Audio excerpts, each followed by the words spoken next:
της φετινής αγωνιστικής σεζόν σας είχαν, θα έλεγα, φαβορί για υποβιβασμό. Σίγουρα δεν πίστευαν, νομίζω, ότι εσείς οι ίδιοι ότι θα έχετε μια τόσο καλή. Καλά, σίγουρα μετά τα αποτελέσματα που είχαμε τα 3 πρώτα, ήταν ένα κακό ξεκίνημα για μας.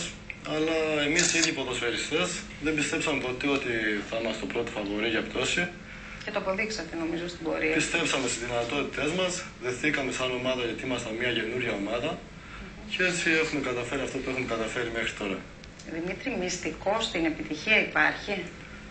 Δεν πιστεύω ότι υπάρχει κάποιο μυστικό. Πεχταρά μου! Καλό κλίμα στην ομάδα, όλα τα παιδιά είμαστε δεμένα, προσπαθούμε για το καλύτερο της ομάδας και για το κάθε ένα ατομικά. Μάλιστα, και νομίζω ότι τα πηγαίνετε εξαιρετικά καλά, θα έλεγα, μέχρι τώρα τουλάχιστον.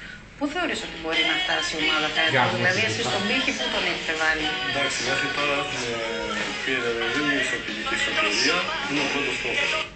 Από τη στιγμή που θα εξασφαλίσουμε τη σωτηρία, από εκεί και πέρα να παίξουμε πιο ελεύθερα, πιο καλό ποδόσφαιρο. Και χωρίς το άγχος, χωρίς το άγχος, γιατί αυτή τη στιγμή είναι να παίρνουμε το αποτέλεσμα, τους 3 βαθμούς. 5η θέση στο βαθμολογικό πίνακα, αρκετά ψηλά, οπότε επιτρέπει και σε αρκετούς να ονειρεύονται αυτές, να στοχεύουν το κάτι παραπάνω. Βγήκε και προς τα έξω το δέλεαρ των 100.000 ευρώ από την διοίκηση. Πόσο σας έχει επηρεάσει αυτό? Εντάξει, αυτό δεν μας έχει επηρεάσει προσωπικά καθόλου. Ψεύτη. Γιατί είναι ένα ποσό που είναι, δηλαδή βλέπουμε την ομάδα σε τι δυνατότητες έχει. Εντάξει, εμείς από τη μεριά μας θα κάνουμε ό,τι καλύτερο μπορούμε, έτσι η ομάδα θα φτάσει όσο πιο ψηλά μπορεί. Έτσι στην άκρη του μυαλού σας έχετε καθόλου την έκπληξη, γιατί όχι την εκδίκηση της Ανόδου, αν έρθει? Γιατί μέχρι τώρα δείχνει ότι... Αν έρθει, καλώς θα έρθει. Τώρα εμείς πρέπει να κάνουμε τη δουλειά μας κάθε Κυριακή, να κερδίσουμε, έτσι ώστε η ομάδα να δείχνει καλά στοιχεία.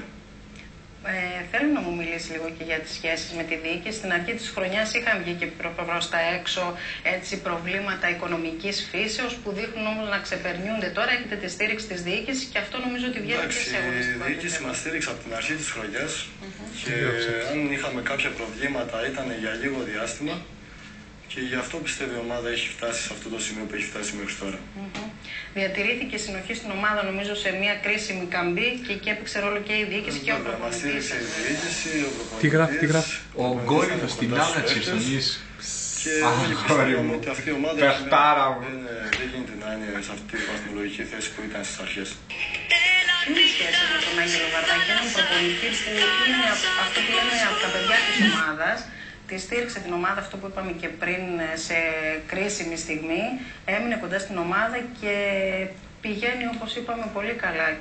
Και η σχέση σας νομίζω ότι... Ο κύριος Βαρδάκης είναι σαν άνθρωπος, είναι πάρα πολύ καλός. Έχει γνώσεις από προπονητική.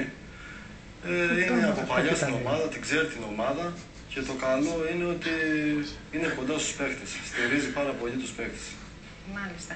Το πρωτάθλημα του φετινό της Τρίτης Εθνικής, πώς το βλέπεις, Δημήτρη?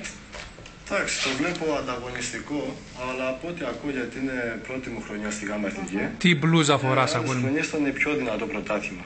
Αλλά με τα οικονομικά προβλήματα που έχουν πολλές ομάδες, και στους δύο ομίλους, έχει γίνει λίγο πιο ελαστικό. Θέλω να μου κάνεις ένα σχόλιο για την ομάδα του ΠΟΑ, μια παραδοσιακή ομάδα στην κατηγορία, ένα ιστορικό σωματείο που βρίσκεται σε δεινή βαθμολογική θέση, τρίτη θέση από το τέλος του βαθμολογικού πίνακα και σίγουρα θα πρέπει να κάνει μια αντεπίθεση διαρκείας στο δεύτερο γύρο προκειμένου να τρέξει το σκηνικό. Ναι, σίγουρα ο ΠΟΑ είναι μια ομάδα πολύ ιστορική στη ΓΑΜΑ Εθνική και για το Ηράκλειο. Πιστεύω ότι θα καταφέρει να βγει από το αδιέξοδο που έχει βρεθεί μέχρι τώρα. Θέλει μια νίκη για να ανέβει η ψυχολογία του. Και πιστεύω ότι αν έρθει αυτή η νίκη, θα ανέβει και ο ΠΟΑ σιγά σιγά. Και δεν είναι άδικο απ' έτσι. Ο Πλατανιάς. Ο Πλατανιάς νεοφώτιστη ομάδα, πάει πολύ καλά μέχρι τώρα. Εμείς που παίξαμε, έχει και καλή ομάδα, έχει από ό,τι είδα. Δημήτρη, εγώ θέλω να σταθούμε λίγο και στη δική σου την παρουσίαση. Είχες πάει ως δανεικός στο Ιούκτα, έκανες μια πολύ καλή χρονιά, ξεχώρισες, επέστρεψες στην ομάδα της Χερσονήσου, επίσης πας πολύ καλά.